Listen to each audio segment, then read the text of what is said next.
मनाने खचलेला माणूस कुठलीच स्पर्धा जिंकू शकत नाही, मग ती एखादी परीक्षा असू द्यात किंवा आयुष्य.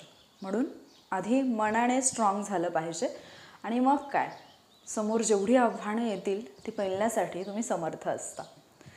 हॅलो वॉरियर्स, मी सुप्रिया आणि तुम्ही पाहत आहात वॉरियर ऑफिसर एज्युकेशनल प्लॅटफॉर्म. फक्त लढण्याची नव्हे, जिंकण्याची तयारी.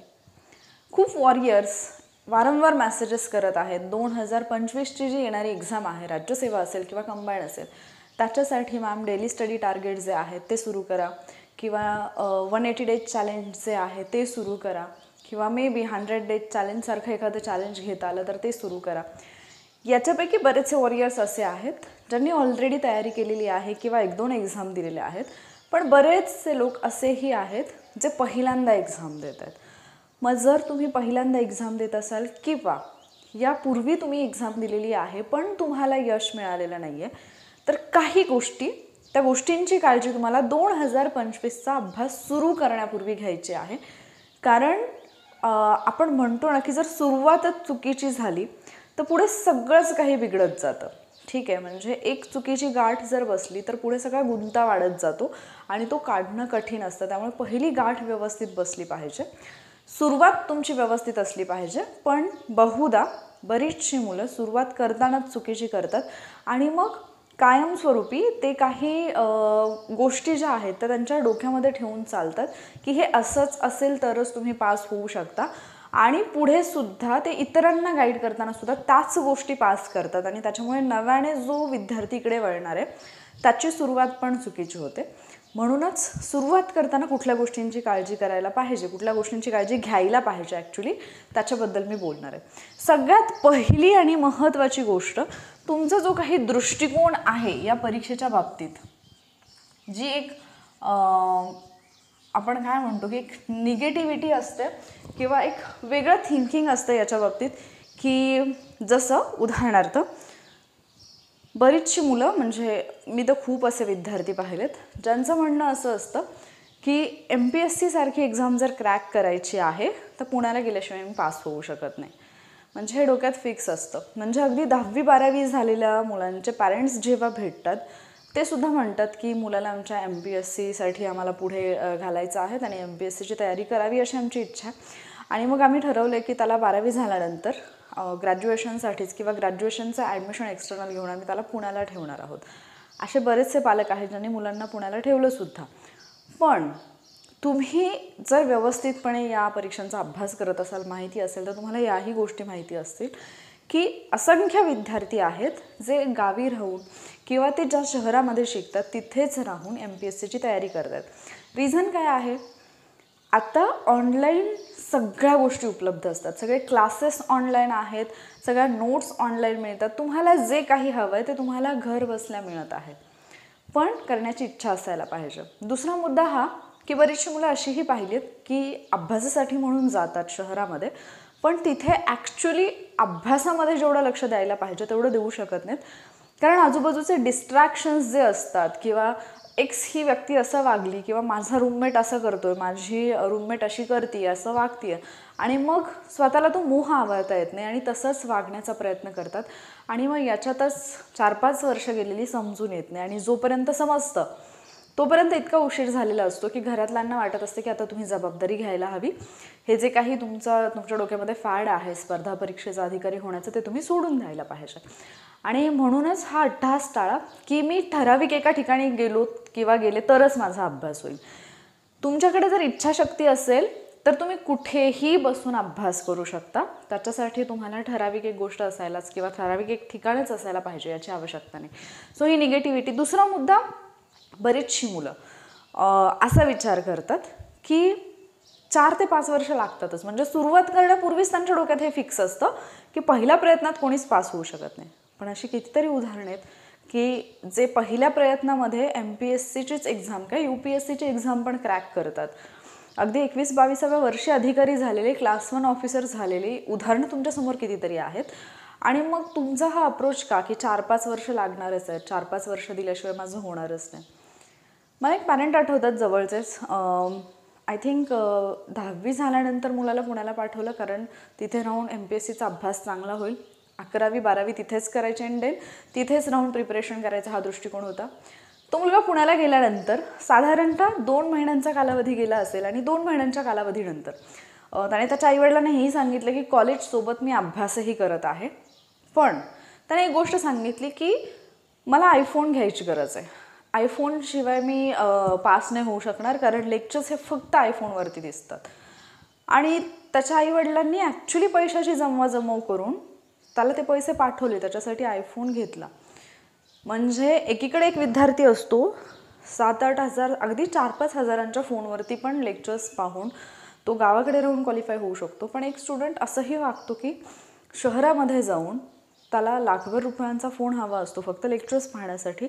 सो आपण ही चूक करत नाही आहोत ना, हे पहिल्यांदा समजून घ्या. आणि लक्षात ठेवा की ज्यांना ॲक्च्युली एक्झाम क्रॅक करायची असते, ज्यांच्याकडे ॲक्च्युली ते डेडिकेशन असतं, ते लोक कारणं कधीच देत बसत नाहीत. ते लोक मार्ग शोधत राहतात की हे असं आहे ना, हा चला याच्यातून मला काय करता येईल, ही अडचण आहे ना माझी, मला याच्यातून बाहेर पडण्यासाठी काय करता येईल, त्या अडचणी वाढवत नाहीत. सो ही गोष्ट तुम्ही सुरुवातीलाच या गोष्टीची फार काळजी घेतली पाहिजे. दुसरा मुद्दा, बरेचसे लोक असतात जे तुम्हाला म्हणजे हे सांगतील MPSCच्या बाबतीमध्ये की तुम्हाला जर पास व्हायचं आहे तर ठराविक एक क्लास लावलाच पाहिजे, ठराविक एक अकॅडमी जॉईनच केली पाहिजे तरच तुम्ही पास व्हाल. लक्षात घ्या की क्लास जॉईन करणारे सगळेच पास होतात असं नाही, आणि पास होणाऱ्या सगळ्यांनीच क्लास केलेलाच असतो असंही नाही. प्रत्येकाची समजून घेण्याची क्षमता, ग्रास्पिंग पॉवर म्हणूयात आपण, प्रत्येकाचं डेडिकेशन, प्रत्येकाचं हार्डवर्क, प्रत्येकाचे ट्रिक्स अँड टेक्निक्स याच्यावरती अवलंबून असतं त्यांचं यश. त्यामुळे हा दृष्टिकोन डोक्यातून सगळ्यात पहिल्यांदा तर हा विचारच काढून टाका की मी ठराविक एक क्लास केला तरच मी पास होईन, अदरवाईज मी पास होणार नाही. मी ठराविक एक गोष्ट केली तरच मी पास होईन. कारण असंख्य उदाहरणं आपल्यासमोर असतात, पण आपण ती उदाहरणंच पाहत नाही. हा मेन मुद्दा आहे. हां, तुमच्या प्रयत्नांना योग्य दिशा मिळण्यासाठी म्हणून योग्य मार्गदर्शकाची आवश्यकता असते, याच्यात 1%ही दुमत नाही आहे. पण याचा अर्थ असाही नाही की त्याच्यासाठी मी लाख लाख रुपये फी घालवली पाहिजे. सगळ्या गोष्टी ऑनलाईन अवेलेबल आहेत. ज्या लोकांचे रिझल्ट आलेले असतात त्यांनी बऱ्याचदा स्टडीचं जे टाईम टेबल आहे, टाईम टेबल म्हणण्यापेक्षा मी असं म्हणेन की तुम्ही नियोजन कसं करायला पाहिजे, एक तुमची स्ट्रॅटेजी काय असायला पाहिजे, याच्याबद्दल त्यांनी खूप ठिकाणी गाईड केलेलं असतं. पण आपल्याला एक घाण सवय असते की त्यांनी जे पॉईंट्स सांगितलेले आहेत अभ्यासाची तयारी करताना आपण त्याच्यावरती फोकस कधीच करत नाही. आपण फोकस करतो त्यांनी काय संघर्ष केला, ते कसे उपाशी राहिलेत, त्यांच्या घरची परिस्थिती कशी खराब होती, कारण ते ऐकायला आपल्याला छान वाटतं आणि फक्त ते ऐकून आपण मोटिवेट होतो. पण ते किती कालावधीसाठी होतो, 1 ते 2 दिवस. तो व्हिडिओ पाहिला, त्यांचा जो काही प्रवास आहे तो ऐकला, 2 दिवस आपण पेटून उठतो, यार इतक्या वाईट परिस्थितीतून त्याने केलं, माझी परिस्थिती तशीच आहे, मला करून दाखवायचा. तिसऱ्या दिवशी फुस, बॅटरी डाऊन झालेली असते, काही घेणं देणं नसतं त्या मोटिवेशनशी. आपल्या घरात काय रडगाणं चालू आहे त्याच्याशी काही घेणं देणं नसतं.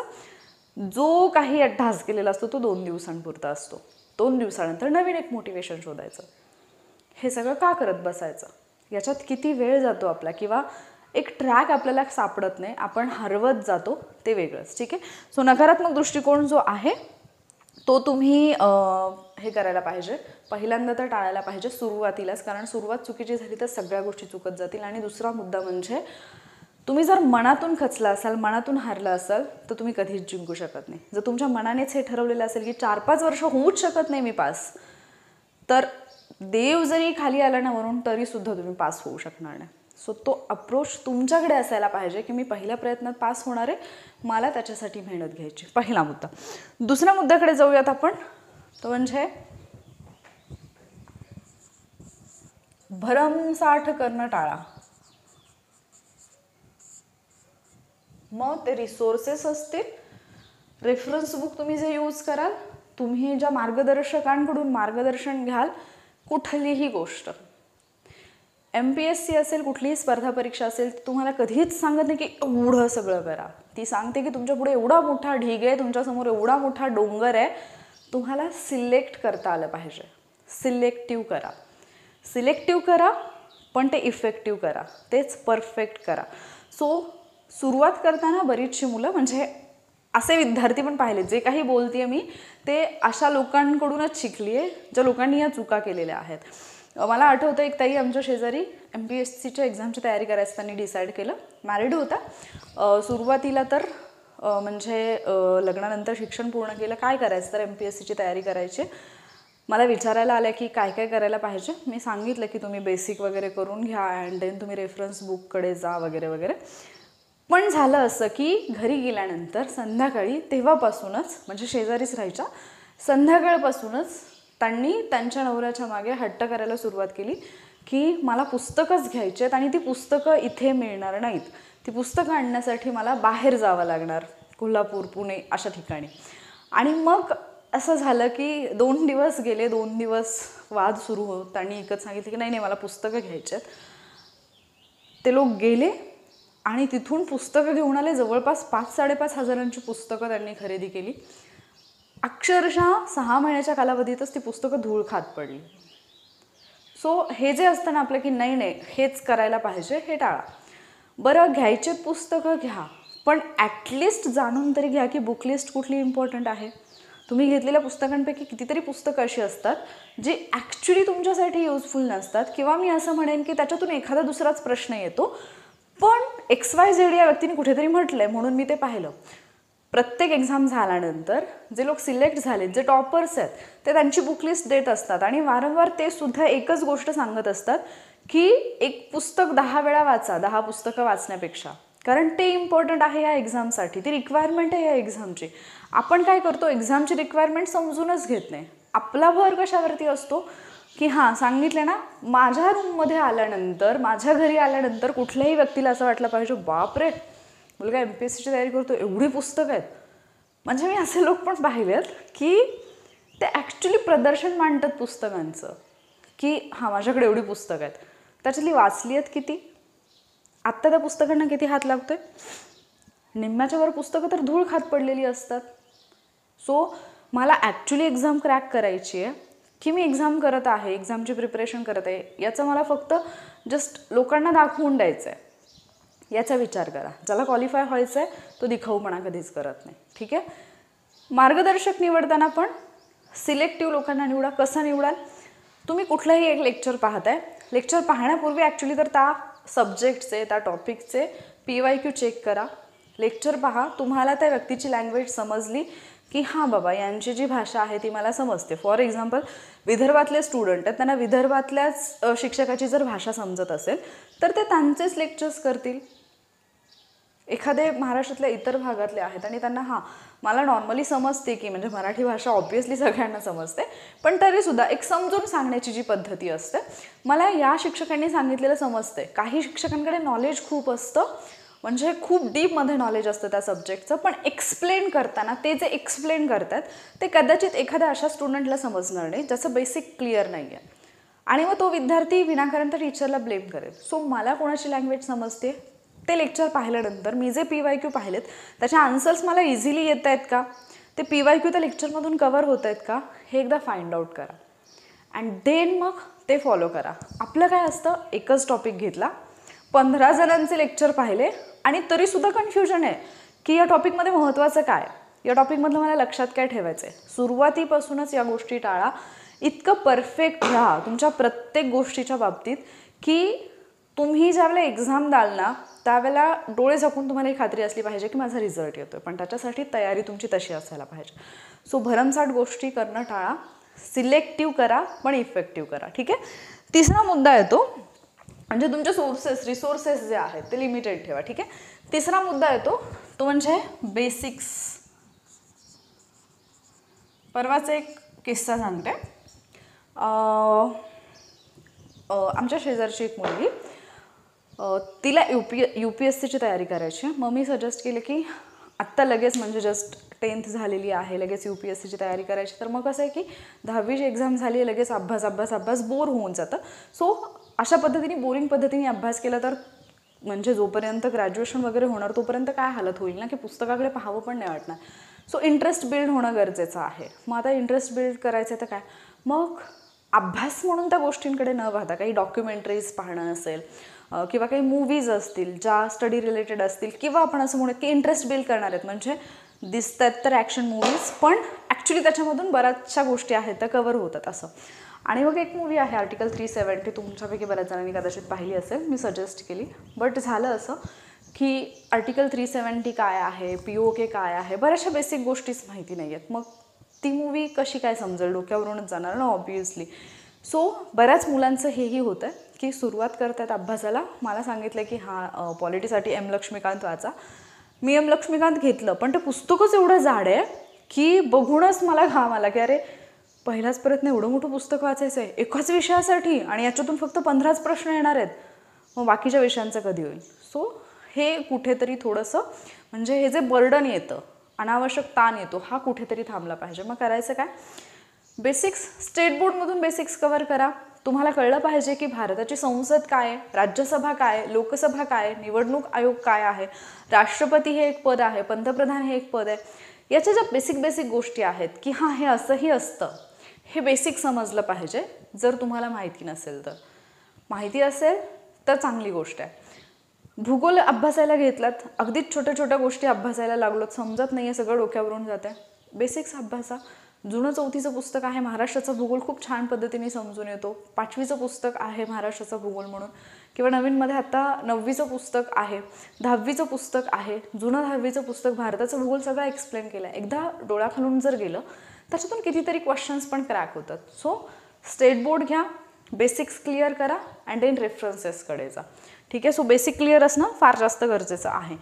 त्याच्यानंतर पुढचा मुद्दा येतो, असेही लोक भेटले, माझी एक्झाम टार्गेटेड आहे कुठली, PSIची. ठीक आहे. मग मी आत्तापर्यंत ऐकलं मुलींचा कट ऑफ 30-35च्या वर जात नाही, म्हणजे मागच्या 2 वर्षापूर्वीपर्यंत, किंवा मुलांच्या बाबतीत अरे 40-45च्या वर कट ऑफच जात नाही. माझं टार्गेटच झालं 45चं. मी अभ्यास करतानाच 45 मार्क्स पाडायचे आहेत हा विचार डोक्यात ठेवून अभ्यास करत आहे. नाही होणार एक्झाम क्रॅक, कारण ज्या वेळेला तुम्ही 45चं टार्गेट ठेवताय त्यावेळेला कुठेतरी तुम्ही 25-30 वरती येऊन अडकाल.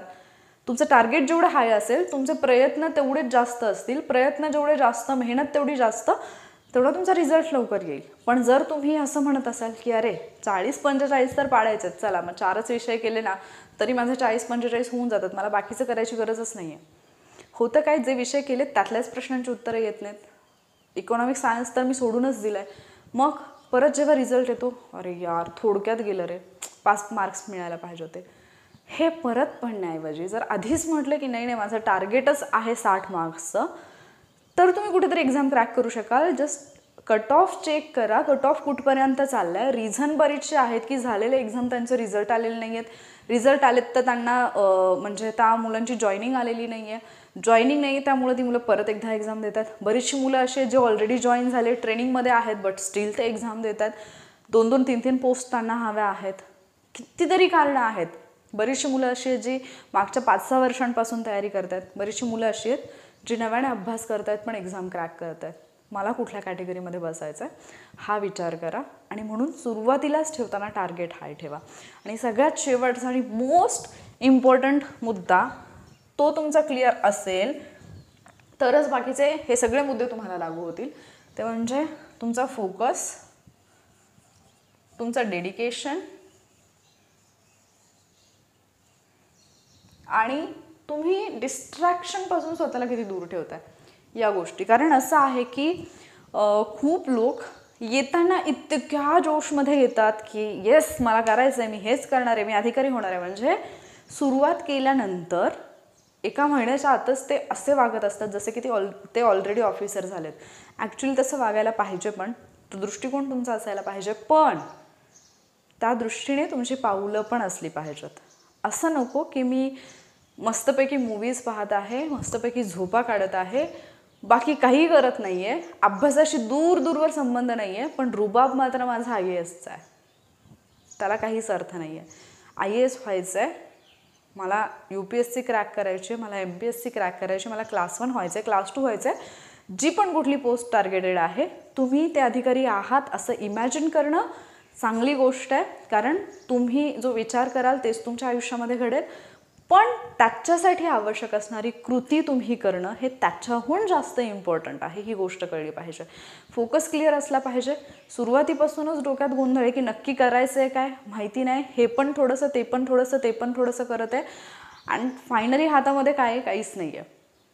म्हणजे असे पण विद्यार्थी पाहिलेत.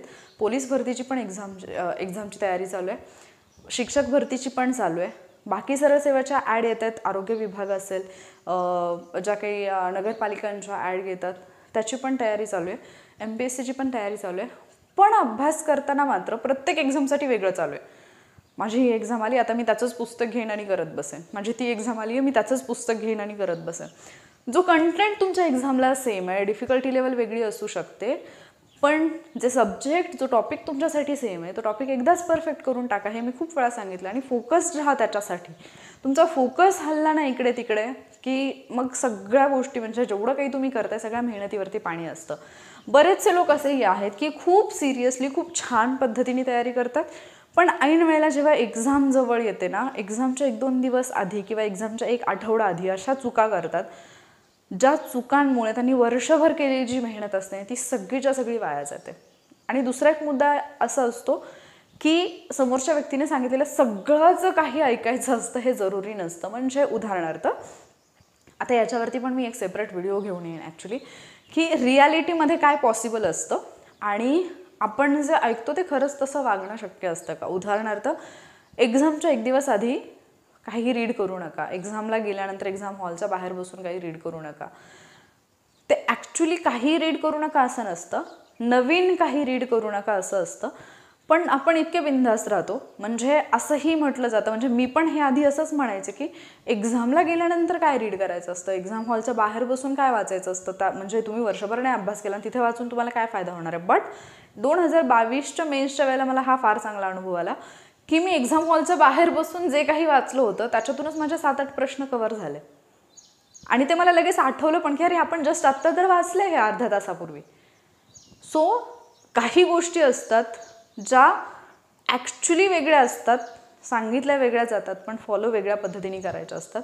सो याच्याबद्दल पण आपण डेफिनेटली बोलू. पण 2025ची एक्झाम जर टार्गेट ठेवून तुम्ही आत्ता अभ्यासाला सुरुवात करत असाल तर एक गोष्ट लक्षात ठेवा की सगळ्यात पहिल्यांदा तर तुमचा दृष्टिकोन पॉझिटिव्ह असायला पाहिजे. हेच करायला पाहिजे, तेच करायला पाहिजे, असंच झालं तर मी पास होईन, तसंच झालं तर मी पास होईन, हे डोक्यातून काढून टाका.